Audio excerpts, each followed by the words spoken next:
Hello, my name is Liam Corry. I work at National Museums Northern Ireland, based at the Ulster American Folk Park. I would be the curator here. We're standing here on an open air site outside what we term as the single room cabin. This single room cabin was originally in the townland of Altagony, in the parish of Cumber Upper in the Sperrins in the county of Derry. It was brought to the folk park in the mid-1990s and was reassembled here and opened here in 1996. For us, the reason that this house was brought in was because we want a house that reflected on the emigration associated with the Irish famine. There was a lot of research done to find a house, a small cabin that would reflect this time period, and it was very difficult to find because most of those houses had disappeared over the years, and this was one of the few ones left that we could possibly say was off the period.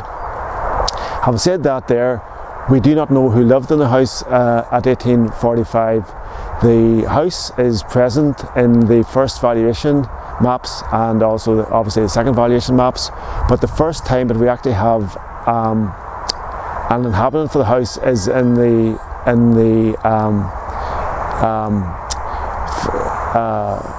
valuation field notes for the 1890s, where we have a family of Curlins in the house.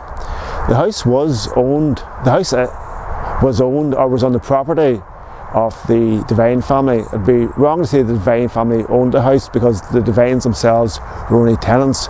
So this was a small house on the Devine farm in the early 1800s, around the famine time.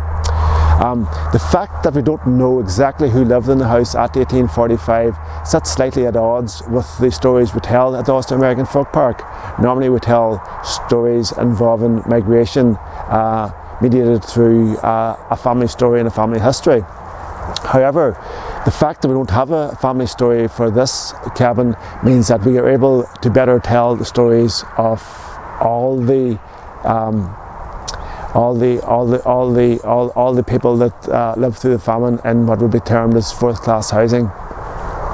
Technically, some might argue this isn't a fourth-class house because it has got stone walls, it has got a chimney, and it has got windows, one in the front and one in the back. The reality is that the floor plan and the size of the house would be that of a small fourth-class house, but the fact that it survived is a reflection that it was of better quality.